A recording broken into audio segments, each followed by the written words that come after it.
हम लोग आज पढ़ रहे हैं फिर से भगवद गीता की अगली कड़ी। और आज हम लोग पढ़ेंगे भगवद गीता का प्रथम अध्याय का पंचम श्लोक। तो पांचवा श्लोक आप लोग आज पढ़ने वाले हैं।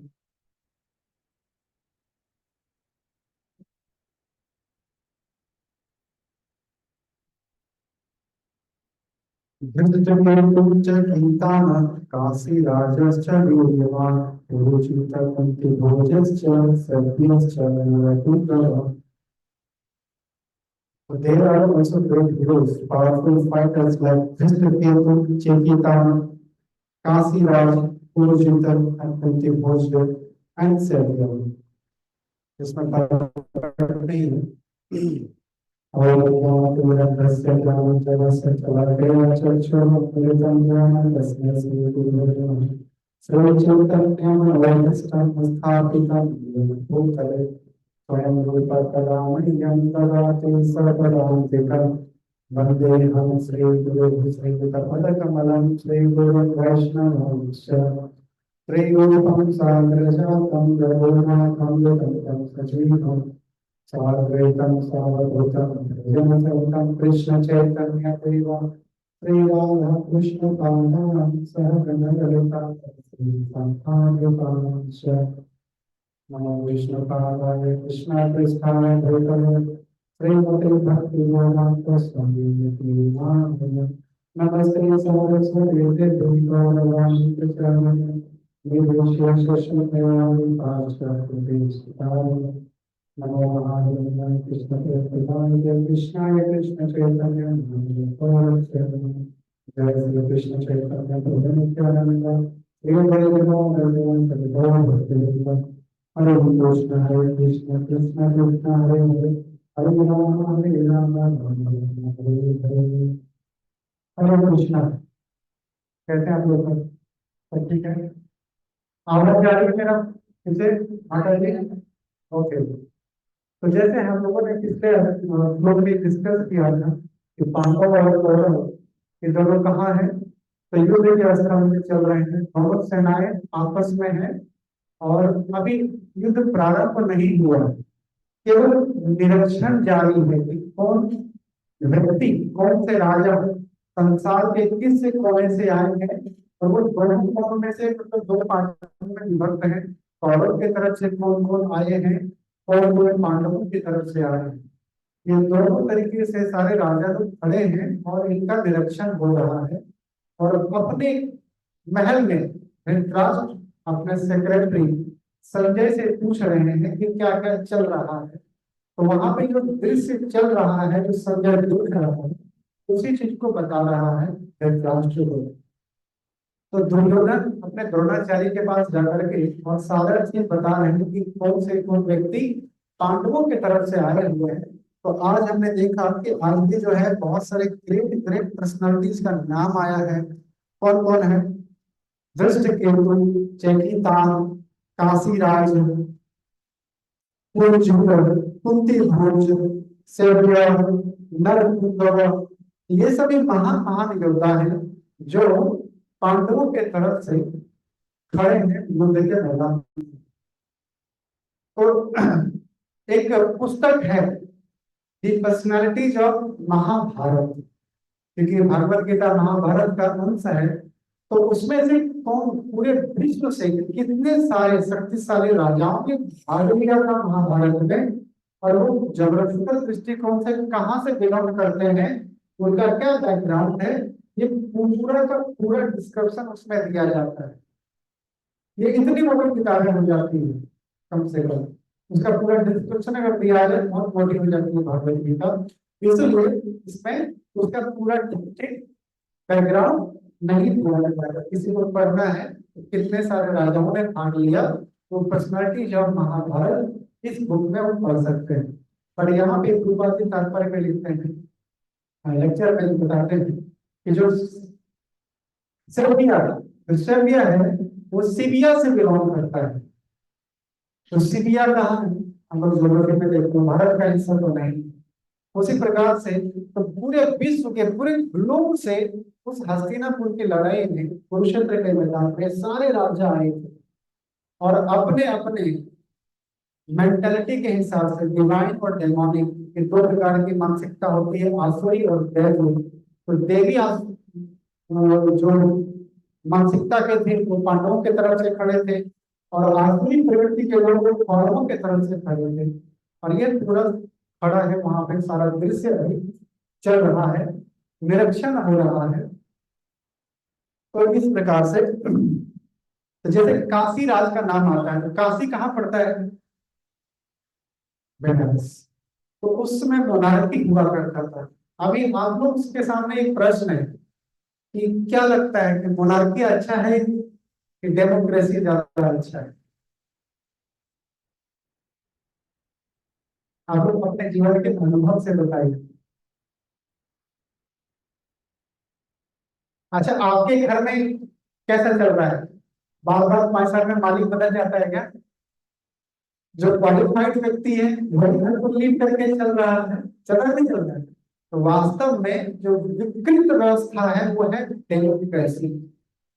डेमोक्रेसी से अब तक किसी का भी भला नहीं हुआ, किसी भी राष्ट्र का भला नहीं हुआ। वहां पे गृह क्लेश युद्ध हमेशा चलते रहते हैं, क्योंकि इसीलिए एक जब कम्युनिस्ट विचारधारा के लोग होते हैं वो लोग हमेशा डेमोक्रेसी या डिक्टेटरशिप की बात करते हैं।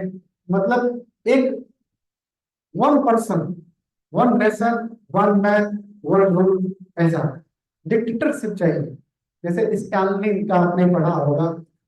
तो स्टालिन कौन था? एक कम्युनिस्ट व्यक्ति है जो वैदिक संस्कृति का या फिर कोई भी धर्म को नहीं मानता। वो ही बिलीव्स इन फोर्स, अपने कर्म पे, सामर्थ्य पे बिलीव करता है। बट वो कौन था? एक डिक्टेटर था। बट कैसा डिक्टेटर था? He was untrained. उसके अगेंस्ट में कोई आवाज उठाई तो उसको छोड़ता नहीं था, वो उसको पकड़ता था। सारे उसके लोग पकड़ते थे और जहर उसको खिला दिया जाता था। उनके सामने यही ऑप्शन दिया जाता था, you take poison, otherwise I will cut your throat. तो ऐसा डिक्टेटर नहीं चाहिए। वास्तव में मोşarकी कौन ला सकता है? मोनार्की के लिए भगवान भी सहमति देते हैं that yes, there must be a dictatorship, there must dictatorship means qualified king. एक क्वालिफाइड राजा होना चाहिए, जैसे महाराज युधिष्ठिर। कैसे? बिकॉज ही नोस कि वो एक जनता का कैसे अच्छे से भलाई कर सकते हैं। इस संसार में एक राजा का मतलब यही होता है, एक नेता का मतलब यही होता है कि उनको हर प्रकार के दुखों से ऊपर उठा करके जन्म और मृत्यु, जरा और व्याधि, और इस संसार में 3 प्रकार के जो दुख हैं, I mention first you know this, आदि देव, आदि भौतिक और आदि आत्मिक। ये डिस्टर्बेंस से हम लोग हर परिवार पीड़ित है, राइट? लेकिन एक राजा अगर बहुत महत्वाकांक्षी रहेगा, स्पिरिचुअल लाइफ इनलाइटेंड होगा, और तो वो क्या करता है? सारी जनता को गाइड करता है on the principle of morality, on the principle of spirituality. उसके बाद तब वो अपने जीवन में प्रकृति के सहयोग से, देवी शक्तियों के सहयोग से, स्त्री ताप धरती से निकल करके वो भगवत धाम को लौट जाता है। वास्तव में जो राजा होता है उसको नरदेव कहा जाता है, the god in human form, and king is supposed to be the representative of lord. जैसे आज प्रधानमंत्री मोदी साहब फिर से अभी प्रधानमंत्री बने, तो एक सेंगोल नाम का एक धर्म दंड उनको दिया गया। वो प्रतीक होती है कि एक राजा जो होता है वो धर्म का, न्याय का देवता होता है। बुरे के साथ बुरा और अच्छे के साथ अच्छा करने वाला क्वालिफाइड व्यक्ति होना चाहिए।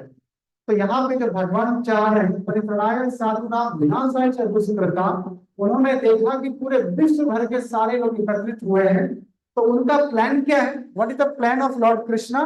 To wipe out all the demonic mentality, ताकि इस धरती का बोझ कम हो सके, कम, और अच्छे लोग सिस्टम में आकर के शांति व्यवस्था को स्थापित कर सके, धर्म की व्यवस्था को स्थापित कर सके। That is his plan. तो इसीलिए जितने भी डिमोनिक मेंटालिटी के राजा थे पूरे विश्व से, वो सब किसके पक्ष में चले गए? कौरवों के पक्ष में चले गए। और जो डिवाइन मेंटालिटी के राजा थे वो सब पांडवों के पक्ष में आए। तो यहाँ पे जो फाइट हो रही है ये अपने पर्सनल नीड को पूरा करने के लिए नहीं हो रहा, ना ही अपने अहंकार की संतुष्टि के लिए हो रहा है। ये धर्म युद्ध है। धर्म युद्ध मतलब एक प्रोटोकॉल है, एक मर्यादा है कि कब से कब तक फाइट होनी है, किस प्रकार से लड़ाई करनी चाहिए। अगर कोई निहत्था है उस पर वार नहीं किया जाएगा, तलवार से उसको मारा नहीं जाएगा या गदे से नहीं मारा जाएगा। अगर कोई निहत्था लड़ना चाहता है तो सामने वाले को चैलेंज करेंगे, वो कि हिम्मत है तो तलवार फेंक करके मल्ल युद्ध करो, क्योंकि युद्ध की बहुत सारी नीति होती है। कुश्ती के रूप में भी युद्ध होता है, फाइटिंग सेंस में भी युद्ध होता है, और हथियार वेपन्स के, छोटे हथियार के साथ बड़े हथियार के साथ युद्ध होता है। एक प्रोटोकॉल था। सूर्य उदय के बाद सारे लोग सेनाएं 9 बजे के आसपास, सुबह 8 बजे के आसपास सब अपनी व्यवस्था लेकर के, खाना पीना खा करके उसके बाद युद्ध स्थल पे जाते थे, जैसे हम लोग ऑफिस में जाते हैं। उसके बाद दिन भर युद्ध चलता था।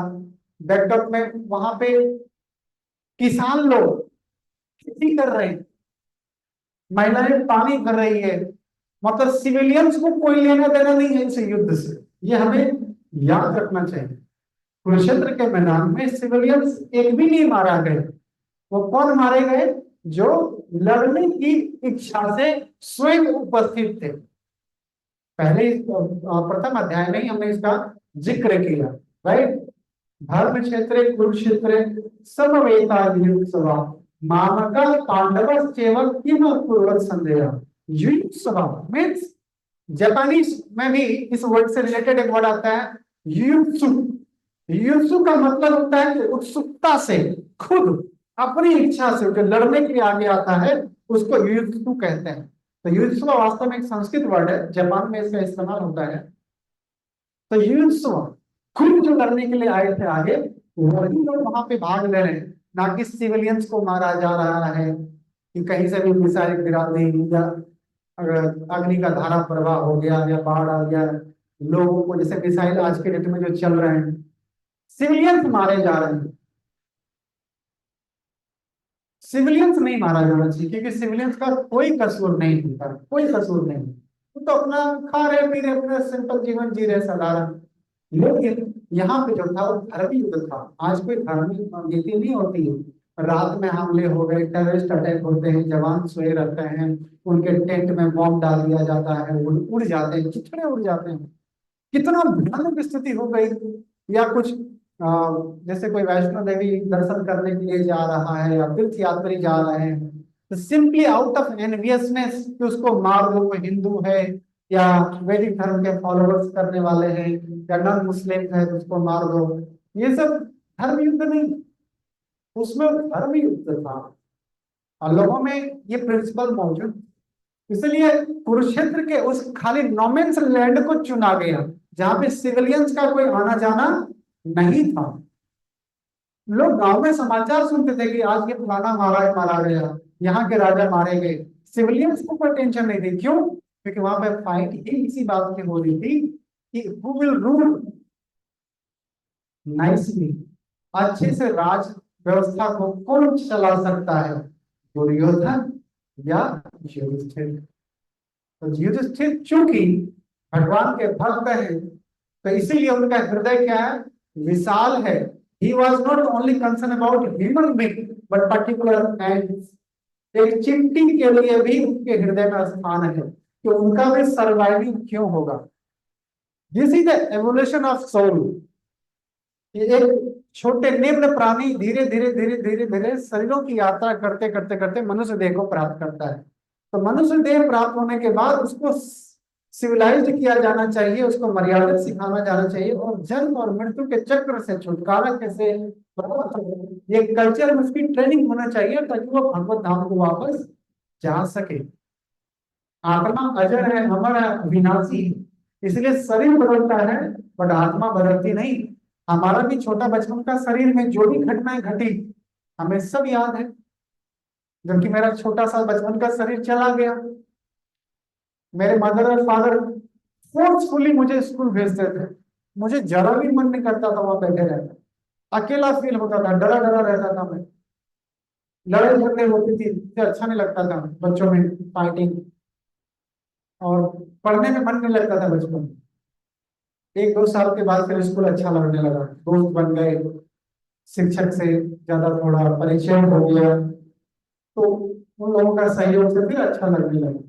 मेरे एल्डर ब्रदर मुझे बहुत हेल्प करते थे, अपने क्लास को छोड़ करके मेरे क्लास में मुझे आते थे कि डरो मत, मैं हूं यहाँ पे। मुझे डर लगता था स्कूल में, तो माता पिता मुझे भेजते थे स्कूल। क्यों भेजते थे?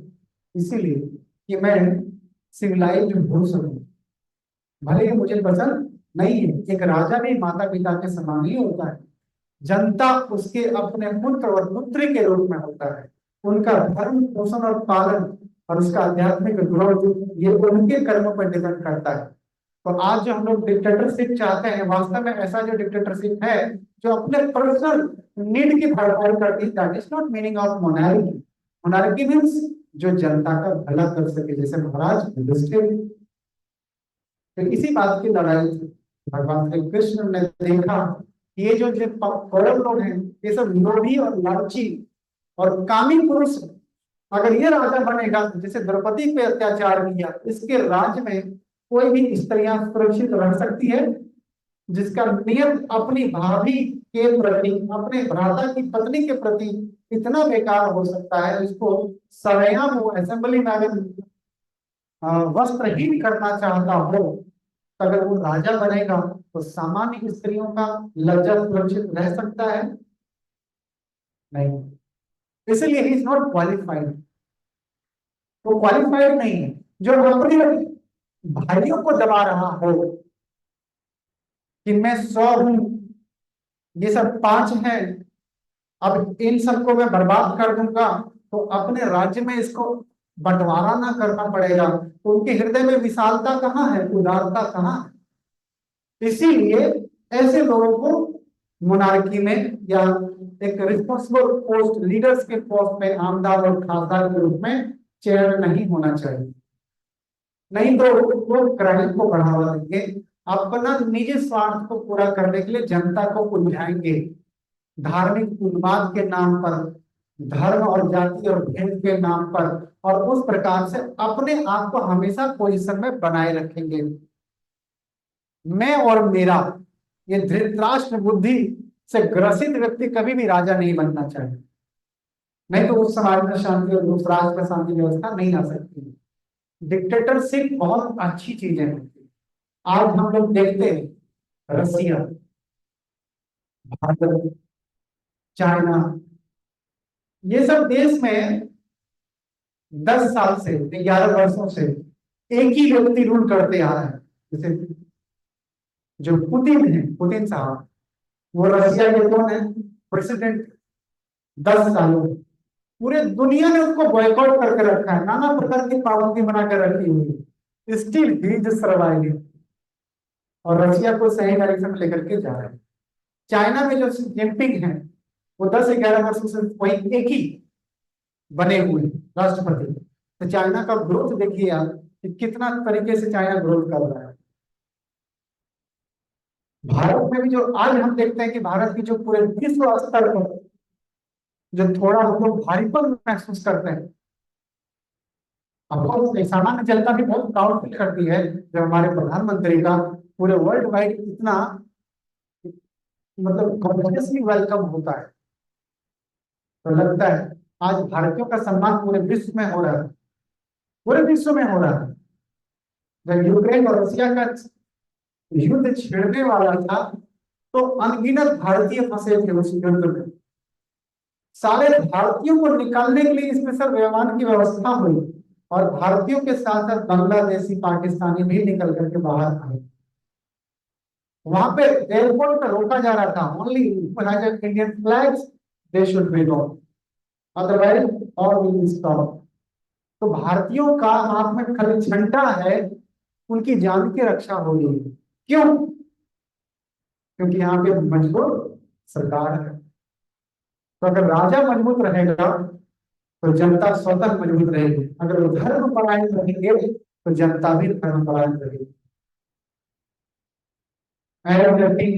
सब्जेक्ट अगर माता पिता बहुत महान विचारों से भरे होंगे, उन सवाल ही नहीं कि उनके बाल बच्चों में कोई निम्न या शुद्ध भावनाएं होंगी, वो एक महान हृदय का, एक महान चरित्रवान पुरुष या स्त्री बनेगा। ये बहुत बड़ी जिम्मेदारी होती है। तो भगवान श्री कृष्ण युधिष्ठिर को वास्तव में डिक्टेटरशिप के रूप में एस्टेब्लिश करना चाहते थे, because you are qualified, and Duryodhana was diplomat, वो चापलूस किस्म के व्यक्ति थे। अगर आपसे संबंध वो तो जोड़ेगा जब आपसे उनको कुछ मतलब होगा, अगर मतलब नहीं होगा तो आपको भेज दिया जाएगा, मार दिया जाएगा, या फिर संबंध खराब हो जाएंगे। तो इस प्रकार के डेवलपमेंट आज राजनीति में भरे हुए हैं, इसलिए जनता का विकास नहीं हो पाता है। वास्तव में मोनार्की होनी चाहिए, and he must be trained, उसको ट्रेन होना चाहिए। जैसे महाराज क्वालिफाइड पर्सन, वो धर्मपरायण राजा है, वो हर चीज को बैलेंस करते हैं कि त्रिताप से पीड़ित व्यक्ति को कैसे इस संसार से निकालना है, वो खुद फॉलो करेंगे और दूसरे जनता को पालन करवाएंगे भी। एक पुत्र के रूप में सब भाव रहेगा उनके हृदय में। ऐसा नहीं कि गाय बैल का विकास कैसे होगा, उनके लिए क्या व्यवस्थाएं बनेंगी, अनाज के लिए रोड में भटकते रहे, प्लास्टिक चबाते रहे, उनको भी प्यास लगती है, उनको भी लगता है।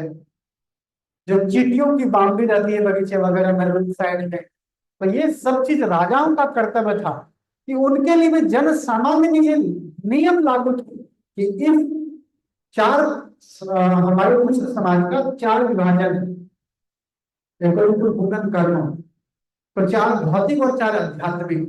तो जो ब्रह्मचारी, गृहस्थ, वानप्रस्थ और सन्यासी, तो सन्यासी, वानप्रस्थ और ब्रह्मचारी ये तीनों डिपेंड रहते हैं गृहस्थ पर। Why? Because grihastha is mentally, grihastha is root, वहीं से ब्रह्मचारी निकलेंगे, वहीं से वानप्रस्थ, वहीं से सन्यासी भी निकलेंगे, और वहीं से गृहस्थ भी निकलेंगे। तो गृहस्थ आश्रम बहुत महान आश्रम है, और गृहस्थ आश्रम में ही स्त्री और पुरुष और परिवार और कुटुंब जैसे सुख और दिव्य आनंद का लेने की छूट है।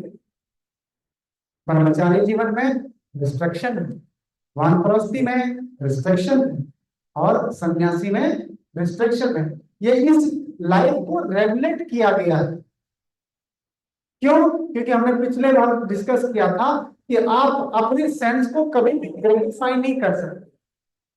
आप ये ऐसी अग्नि है, जितना भी डालोगे और दुगना तरीके से भड़क जाएगा।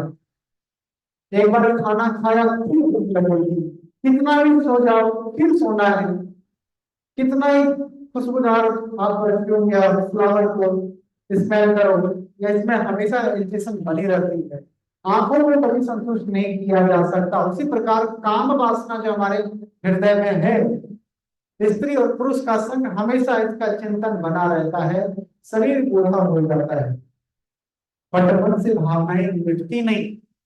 इसीलिए रेगुलेट किया गया कि इन कृत्य के पीछे मत भागो, जीवन को समझो कि शरीर वात, पित्त और कफ से बना हुआ है, इसको आप मेंटेन नहीं कर सकते। कितना भी एक्सरसाइज करो, अच्छा डाइट लो, भोजन खाओ, डॉक्टर चिकित्सा पद्धति कुछ भी कर लो, योगा प्राणायाम, कुछ नहीं, ये निश्चित है, CO2 पैशन एक दिन खत्म होना है। तो जीवन का अल्टीमेट उद्देश्य क्या है? यथा तो ब्रह्म जिज्ञासा, अपनी वास्तविक स्थिति को जानने का प्रयास। हम लोग फॉल्स डेजिग्नेशन में फंसे हुए हैं कि मैं फलाना घर का लड़का हूँ, मैं पुरुष हूँ, मैं स्त्री हूँ, मैं हिंदू हूँ, मैं मुस्लिम हूँ, मैं सिख हूँ, मैं ईसाई हूँ, मैं भारतीय हूँ, मैं शिक्षक हूँ, मैं नेता हूँ, मैं इंजीनियर हूँ, मैं डॉक्टर हूँ, मैं बिजनेस पर्सन हूँ। ये सब क्या है? बाहरी चीजें, एक डेजिग्नेशन है जो हमारे ऊपर थोपा गया है, या हमने खुद इसको स्वीकार किया गया। बट वास्तविक पहचान क्या है? That I am of this matter, I am a spirit soul. मैं ये जड़ तत्व नहीं, मैं एक सूक्ष्म आत्मा हूँ, सच्चिदानंद घन स्वरूप भगवान श्री कृष्ण परम ब्रह्म भगवान श्री हरि का अंश मात्र हूँ। ये है हमारा मूल स्वरूप। और हमारा सबसे बिजनेस क्या है? To serve other. एक जीवात्मा तभी संतुष्ट होता है जब वो प्रेम पूर्वक सेवा करे। एक माता पिता को बहुत आनंद आता है जब अपने बच्चों का भरपाई करता है शारीरिक नीड को। एक पत्नी को तभी आनंद आता है जब अपने पति को सेवा से संतुष्ट कर देती है, बच्चों को सेवा से संतुष्ट कर देती है, पुत्र को अगर उसकी सेवा से संतुष्ट होते हैं। एक पुत्र और पुत्री को आनंद तभी मिलता है जब अपने व्यवहार से, अपने वचन से, अपने कर्म से माता पिता को संतुष्ट कर देते हैं। एक विद्यार्थी तभी संतुष्ट होता है, सुखी होता है जब अपने मर्यादा और अपने चरित्र से, अपने ज्ञान से, अपने गुरु को संतुष्ट कर देते हैं। तभी शांति आती है, तभी सुख मिलता है। अन्यथा और कहीं भी संतुष्टि नहीं मिलती। संतुष्टि केवल यही, संतुष्टि यही जब हम प्रेम पूर्वक किसी को सेवा प्रदान करते हैं। आपको बहुत अच्छा लगता होगा उस दिन, जिस दिन ट्रैफिक पे या फिर कोई अनाथ आदमी आपके सामने हाथ फैला हुआ है और आप उनको कुछ बड़ा पाव कुछ खिला रहे हो, नीडी व्यक्ति को, आपको लगेगा कि मेरा दिल बन गया है। ये जो खुशी है, इसमें आप बयान नहीं कर सकते। ये भाव ये कमाल का आनंद आता है, और ये आनंद आजीवन रहने वाला है। अपने पेट में अनाज सब डालता है, पर दूसरे के भूखे को पेट में अनाज डालने वाला व्यक्ति आजीवन, जब तक उसको स्मरण होगा ना, उसको लगेगा कि मेरा जीवन व्यर्थी, मैं काम का। नहीं तो सिर्फ अपने बारे में सोचने वाला व्यक्ति हमेशा दुखी है। डॉक्टर साहब एक दिन बता रहे थे कि जो व्यक्ति केवल अपने बारे में सोचता है उसको भौतिक दर्द होता है। क्योंकि वो केवल अपनी बारे में सोच रहा है, अपनी नीड को पूरा कर रहा है। बट जो ब्रॉड हार्टेड होते हैं, जिसके हृदय में सबके लिए जगह है, उसको जल्दी बीमारी नहीं होती। छोटा मोटा बीमारी होगा खत्म हो जाएगा, सीजनेबल होगा। इसीलिए जो भारतीय लोग हैं पूरे विश्व में सबसे ज्यादा उत्तम आचरण करने वाले हैं। यहाँ का जीवन शैली, यहाँ का खान पान, यहाँ का भाईचारा, यहाँ का वातावरण यही है। इतना डाइवर्जन होने के बाद, इतनी विविधताओं से भरा हुआ, इतने कल्चर को फॉलो करने वाले लोग, लेकिन फिर भी जब एक साथ बैठते हैं एक कमरे में तो लगता है कि एक परिवार है। सारी चीजें पीछे छूट जाती है और मानवता दिखता है, एक दूसरे के प्रति सम्मान दिखता है, इज्जत दिखता है, सहानुभूति दिखती है, सौहार्द जन्म लेता है संस्थान पर। इसीलिए भारतीयों से पूरे विश्व में यही अपेक्षा की जाती है कि भारत भूमि पे जन्म है, जन्म सार्थक करी, करो परोपकार। परोपकार की जो भावना है ये भारतीयों में रग रग में बसा हुआ है। एक बेगर भी जब भीख मांगता है ना, उनके पास बहुत सारे पैसे आ जाते हैं, लेकिन कोई अनाथ बच्चा उसके पास भी हाथ फैलाता है ना, ही शेयर्स। उनके अंदर भी परोपकार की भावना है। एक छोटा सा पपीज का, कुत्ते का बच्चा भी जाकर के देखेगा कि वो कुछ खा रहा है बिस्किट वगैरह, तो भीख मांगने वाला जो छोटा बच्चा है वो भी दे देता है, कुत्ते को सेव कर देता है। ये परोपकार की भावना और पूरे विश्व में कहीं नहीं है, केवल भारतीयों में।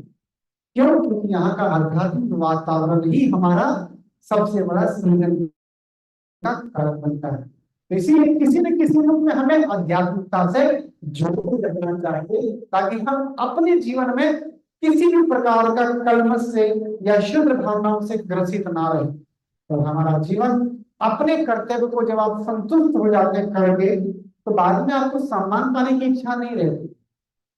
उसके बदले में आपको सम्मान मिले या ना मिले इसका कोई मतलब नहीं है, because you are doing your duty.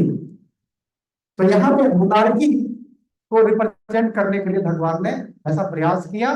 अब कुछ लोग कह सकते हैं कि माय गॉड, कृष्ण चाहते इतने सारे राजाओं का वध हो गया, महापापी व्यक्ति है, सबको भड़का करके आग लगा दिया, सबको मरवा दिया, अनगिनत स्त्रियां विधवा हो गई, बच्चे अनाथ हो गए, उसको तो नरक में भी जगह नहीं मिली। तो उत्तर भगवान कहते हैं he the supreme personality of God, वो भगवान श्री कृष्ण हैं और उनको कोई कर्म बंधन नहीं बांध सकता, क्योंकि पूरा संसार उन्हीं का बनाया हुआ है। चौथे अध्याय पर 14 श्लोक में कहते हैं, ना मम कर्माणि लिपन्ति न मम कर्म परिस्परहा इति माम यो भजना इति माम यो अभिमानादि कर्म भी न संपद्यते। There is no work that affects me, nor do I aspire for the fruits of action. One who understands this truth about me also does not become entangled in the furtive reaction of work. तो कोई ऐसा कर्म नहीं है जो भगवान पे लागू होता है, वो कर्म के बंधन से मुक्त रहते हैं। क्यों? क्योंकि वो निष्काम योगी, वो नाम पाने और सम्मान पाने के लिए संसार का भरण पोषण नहीं करते, फल की इच्छा से कोई काम नहीं करते, वो केवल और केवल कर्म करते हैं। क्यों? क्योंकि एक जीवात्मा का कल्याण हो, एक पिता के रूप में। पिता जब कोई कार्य करता है तो वो अपने बच्चों से मान और सम्मान पाने की लालसा से नहीं करता, बल्कि उनके उत्थान के लिए करता है। और जब उनको पनिशमेंट भी देता है तो इसमें भी भलाई किसका है? बच्चों का ही। तो उसी प्रकार से जो युद्ध के क्षेत्र में सारे लोग जो मारे गए, तो इसका वर्णन यहाँ पे आता है कि यम यम वापि स्मरण भावम तजन्ति कलेवरम तम तम एक व्यक्ति कुंत्या सदा तद भाव भाविता। यहाँ पे 8वें अध्याय के 5 और 6 नंबर श्लोक में भगवान श्री कृष्ण बताते हैं कि एक व्यक्ति की मनोस्थिति और उसके आजीवन किए हुए कार्य और उसके फल, ये 3 चीजें, कर्म, कर्म का फल और शरीर छूटने के टाइम में उसकी मनस्थिति, ये तीनों चीजें निर्धारित करती है, एक आधार बनता है कि उस जीवात्मा का अगला शरीर कैसा मिलेगा। प्रकृति के तीनों गुणों में हम लोग कार्य करते हैं, सतोगुण, रजोगुण, तमोगुण। तमोगुण में घोर अपराध होता है, खुद को भी परेशान करते हैं। रजोगुण में भी अपराध होता है। सतोगुण में ज्ञान और सुख का हम लोग अनुभव करते हैं और जीवन को मर्यादित बनाने का प्रयास करते हैं। तो 14वें अध्याय में भगवान श्री कृष्ण ने कहा है कि ऊर्ध्व गच्छन्ति सत्वस्था मध्य तिष्ठन्ति राजसा जगत गुण वृत्तिस्थो अधो गच्छन्ति तामसा। जो तमोगुणी व्यक्ति है, जो केवल अपना बारे में सोचा रहा, जीवन एन केन प्रकार अपनी भौतिक वासनाओं को पूर्ण किया, रेप किया, मर्डर किया, नशा किया, डिस्टर्बेंस क्रिएट किया, खुद को टॉर्चर किया, बहुत लोगों को परेशान किया, चोरी, नाना प्रकार के अपराधों में लिप्त रहा, जो मिला सो खाया, जब जो मन में किया सो किया, ऐसा जीवन जानवर का जीवन है। उसको बोलते हैं अधोगच्छन्ति तामसा। तो वो व्यक्ति अपना जीवन छूटने के बाद अधोगति को प्राप्त होगा, इस जीवन वो फिर निम्न योनि में चला जाएगा, भोग योनि में। कीट पतंग या पशु या पक्षी जो डिपेंडेंट है, एक गाय बैल को, एक कुत्ते बिल्ली को, एक चिट्टी को, एक पक्षी को, उसको भी पानी की आवश्यकता होती है, उसको भी अन्न की आवश्यकता होती है, लेकिन उसको टाइम पर पानी नहीं मिलता। अभी हम मुझे प्यास लगेगा, 10 सेकंड लगेंगे सोचने में कि पानी कहाँ से मिलेगा। देखूंगा आजू बाजू में पानी का बोतल है क्या, बाजू में सोप से जाऊंगा, वहां से पी लूंगा, मेरी तृप्ति बुझ जाएगी। लेकिन गाय बैल के साथ ऐसी समस्या नहीं है। They can not express their feelings. कितना तकलीफ होता है जब प्यास लगती है, कभी बहुत भारी प्यास लगी और पानी ना हो। कभी ऐसा अनुभव किया आपने? एक बार मैं ऐसे ट्रेन में जा रहा था और ट्रेन में पानी वाला आ ही नहीं रहा। रात हो गई, 10 बज गई और मैं शाम में पानी पीना भूल गया था, मतलब मुझे प्यास नहीं लगी थी। अब मैं सोचा आऊंगा तो कोई किसी बॉटल ले लूंगा। अब स्टेशन भी नहीं आ रहे, कहीं ट्रेन रुके, एक लंबी यात्रा पे जा रहा था, बहुत घंटों के बाद पानी वाला आया ही नहीं और प्यास से नींद भी नहीं आ रही। अब सुबह उठ के साधना भी करना है ब्रह्म मुहूर्त में, कैसे होगा कैसे होगा। बहुत लंबा प्यास लगा, उस दिन लग रहा था कि माई गॉड गला सूख रहा है, सर दर्द कर रहा है, डिहाइड्रेट हो रही है मेरी बॉडी, सो भी नहीं रहा हूँ, बॉडी गर्म हो जा रही है, अच्छा नहीं है। तो कभी कभी ऐसा होता है। तो आप महसूस कर सकते हैं कि उन सबको कितना प्यास लगता होगा। गर्मियां आते ही हजारों पक्षियां पानी की नहीं रहने की वजह से मर जाते हैं, टूट जाता है, शरीर छूट जाता है। तो ये है क्यों इतना दुख उठाना पड़ता है, क्योंकि उनको जब मनुष्य जीवन मिला होगा तो उन्होंने अपने आजादी का गलत इस्तेमाल किया होगा, जानवरों जैसा जीवन जिया होगा, इसीलिए उसको बहुत नहीं मिलता है।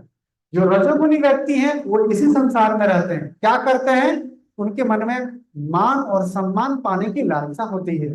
स्त्री के भोग के प्रति, पुरुष के भोग के प्रति सम्मान मिलता है, मन में भाव रहते हैं, इसीलिए वो अगला जीवन ऐसा मिलता है, मनुष्य का ही मिलता है, और फिर सामाजिक कार्यों में लग जाते हैं। स्कूल निर्माण कराना, विद्यालय, हॉस्पिटल, धर्मशाला वगैरह, ताकि मेरा नाम समाज हो, जहां भी जाए चार लोग नमस्कार करने वाले रहे। पॉलिटिशियन बनते हैं ऐसे। तो क्यों है ऐसा, जो रजोगुनी है। एक बात मैं बताऊं, इस संसार में सबसे स्ट्रॉन्ग फीलिंग है फीलिंग्स ऑफ सेक्स डिजायर, स्त्री और पुरुष का संग की प्राप्ति। लेकिन एक कोई भी दिव्य आत्मा अपने सेंसेस पे कंट्रोल करने में सक्षम हो जाता है और अपने आप को इससे बचा भी लेता है, काम की वासना की भावना से। लेकिन इससे भी कहीं ज्यादा जबरदस्त और सटल है सम्मान पाने की इच्छा, सेंस ऑफ गेटिंग ऑनर, कि मैं जहां जाऊं लोग मुझे नमस्कार करें बस, और कुछ नहीं चाहिए। ये बहुत सटल है, बहुत, ये जल्दी जाता नहीं, इसीलिए ये भावना बनी रहती है। इसलिए महान महान पुरुष बहुत सजग करके सम्मान पूर्वक परिवार में, समाज में आचरण करते हैं। लेकिन अगर कोई आदमी अगर उसको इंसल्ट कर दे तो फिर बर्दाश्त में नहीं कर पाते हैं, डिस्टर्ब रहते हैं दिन भर। क्यों? क्योंकि वहां पे उनके इच्छा का मर्डर हुआ। ये व्यक्ति ने मुझे सरेआम पब्लिकली क्या किया, इंसल्ट किया, या मैंने कुछ कहा तो उन्होंने माना नहीं, मुझे अंगूठा दिखा दिया, भर्ती गालियां दी। बट साधु वो नहीं होता। साधु जो होता है ना, वो दोनों स्थिति में समान रहने में जो सक्षम हो जाए वो साधु होता है। Of course, मैं अभी साधु नहीं, I'm just trying to achieve that perfection। बहुत त्रुटियां हैं मेरे में, but I'm just trying। साधु श्री प्रभुपाद से जो पूरे विश्व को एक नया विचारधारा सिखाया। तो आज कंक्लूजन यही है कि जो, तो भगवान श्री कृष्ण को देख करके जिन्होंने भी अपना शरीर त्यागा, तो उस भगवान का चिंतन हुआ, भगवान का दर्शन हुआ अंतिम समय में, तो उसको तो नरक जाने का मतलब नहीं बनता है। ये जो पूर्ण, ये जो एलिवेटेड, वो तो चले गए भगवत धाम में, और वहां पे उनको अपना आध्यात्मिक रियल स्वरूप प्राप्त हुआ।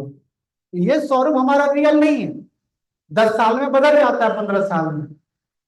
अभी हम कैसे देख रहे हैं, 20 साल पहले, 10 साल पहले में ऐसा नहीं दिखता था, 20 साल बाद में ऐसा नहीं दिखूंगा। आपको अगर रहूंगा तो पता नहीं, अगर रहा तो ऐसा नहीं दिखूंगा मैं, बदल जाएगा। तो वास्तविक स्वरूप जो हमारे आध्यात्मिक जगत में होता है, तो जितने भी वहां पे राजाओं की हत्या हुई, वो सब जन्म, मृत्यु, जरा और व्याधि, इस संसार से, दुखालयम से निकल करके भगवत धाम को गए और भगवान की सेवा में नियुक्त हो गए। इसी को बोलते हैं परफेक्शन ऑफ लाइफ।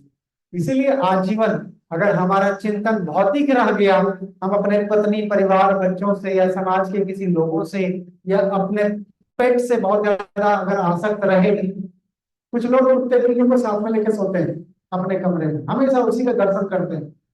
मरते टाइम अगर उसी का चिंतन हुआ, you are sure to transfer to that bhog yoni, ये बहुत डेंजर है।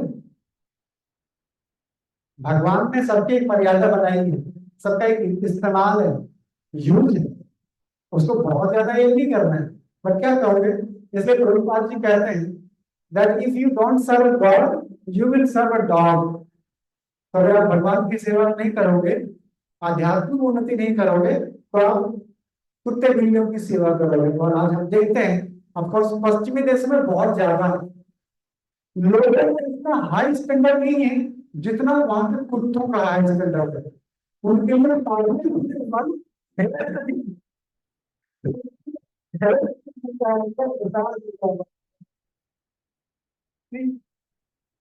एक डेमोनिक कल्चर जो स्प्लिट हो गया पूरे विश्व में। कुत्ते का स्थान कहाँ है बताए, दरवाजे पर। बट हमने उसको अपने पर्सनल कक्ष में दे दिया, अंतःपुर में अपना जगह दे दिया। घर पे एक प्राणी होना चाहिए जो बहुत संकल्पनीय होती है, दैट इज काउ। इतना दूध, गाय पूरे विश्व की माता है। ऐसा कोई पुरुष नहीं होगा जो गाय का हस्बैंड से दूध नहीं पीता होगा या नहीं पिया होगा, या कोई भी जातीय समुदाय के लोग। किसी स्त्री का अगर स्तन से दूध ना आए और बच्चा जीवित पैदा हो गया तो उस बच्चे को अगर पिलाने के लिए पूरे विश्व में और दूसरा कोई सब्स्टिट्यूट व्यवस्था है तो वो है गौ माता का दूध। तो हमें ये ग्रेटिट्यूड के तौर पर देखना चाहिए। I am not going to kill my own mother. Why to kill my this cow mother? ये ग्रेटिट्यूड देखना चाहिए। और जो बड़ी सारी लोग चीज समझ रहे हैं वो आउट ऑफ रिस्पेक्ट दे रहे हैं, क्योंकि पूरे विश्व में, पूरे क्रिएशन में मनुष्य का बच्चा सबसे कमजोर पैदा होता है। अब गाय भैंस बकरी के बच्चे को देखो, पैदा होते ही आधे घंटे तक पैर पे खड़े हो जाते।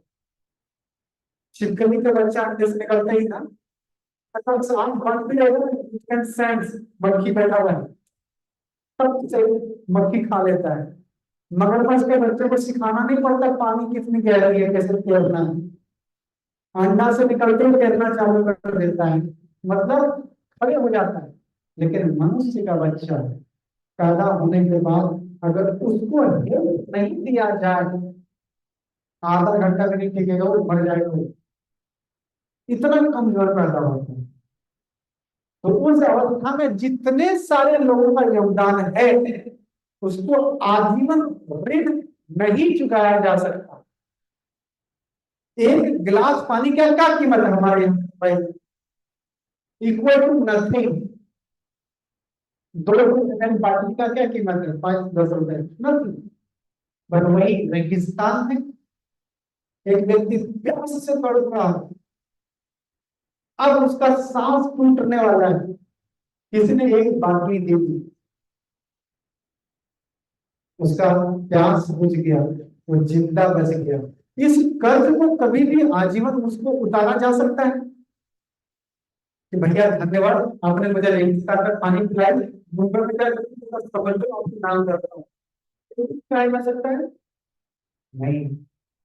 तो कुछ ऐसे कर्ज होते हैं जहां पे हम चुका नहीं सकते उसको, वहां पे हमें ऑर्गेनाइज्ड रहना है, यही है उसकी भरपाई। माता पिता का दिया गया ज्ञान, संस्कार और प्रोटेक्शन, इससे आजीवन पुत्र और पुत्री नहीं चुका सकता। हम हमेशा कर्जदार रहेंगे, हमेशा। ऐसा कोई चीज नहीं है, ऐसा कोई चीज नहीं है जो माता पिता को चुकाया जा सके, हम मुक्त हो सके। आजकल के बच्चे बहुत आसानी से बोल देते हैं तुमने किया ही किया। कई बार सुनता हूँ, कई पेरेंट्स आते हैं कि महाराज क्या बताओ, ऐसे ऐसे चल रही है, ऐसा ऐसा सुनने को मिलता है। उनके आंखों से मन भर जाता है, तो आंसू निकलते हैं।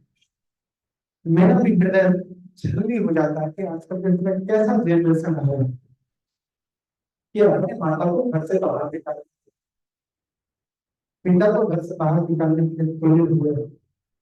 ये क्या सिविलाइजेशन, सिर्फ डेमोनिक सिविलाइजेशन। इसीलिए कहा जाता है धर्म में हीना पशुवीर समान। अगर बच्चों में आध्यात्मिक कल्चर अगर आप नहीं दे रहे हैं तो वो बच्चा राक्षस जैसा डेवलप करेगा, और बुढ़ापे में जब आपके शरीर से सामर्थ्य खत्म हो जाएगा, आप पर ही अत्याचार करेगा। ये सब भस्मासुर है जो भगवान शिव से वरदान प्राप्त करेंगे, लेकिन टेस्ट कहाँ करेंगे? भगवान शिव के ऊपर। एक भस्मासुर नाम का राक्षस था, भगवान शिव को बहुत आराधना समर्पण किया, और उसके बाद उनको बोला कि भगवान मुझे ऐसा वरदान दीजिए कि कोई भी व्यक्ति रहे, अगर मैं उसका हाथ अपना हाथ उसके सर पे रखूं तो जल के भस्म हो जाए। भगवान भोलेनाथ ने कहा तो बस ठीक है, नारद जी आए, पहले सुनो, कम ईयर, कौन सा बैड एक्शन आपने मांगा? बोला, नहीं, मैं तो बहुत पावरफुल हूँ, पूरे त्रिलोक में मेरे सामने कोई टिक ही नहीं सकता। जो भी आएगा उसके सर पे हाथ रख दूंगा, उसको जवानी खत्म कर दूंगा। बोला, सच में? हाँ। पता कैसे चला? ट्राई किया? नहीं। तो कैसे हो सकता है आपके साथ धोखा हुआ हो? तो जब बाबा भोलेनाथ से जाकर परिचय लो, ये कंफर्म करो कि है कि नहीं है। दोस्त बुद्धि, नारद जानते थे कि अगर इसको छोड़ दिया जाए तो सबको सब कुछ डरा देंगे, कभी नहीं बनाए किसी पर फायदा नहीं होगा। तो बाबा भोलेनाथ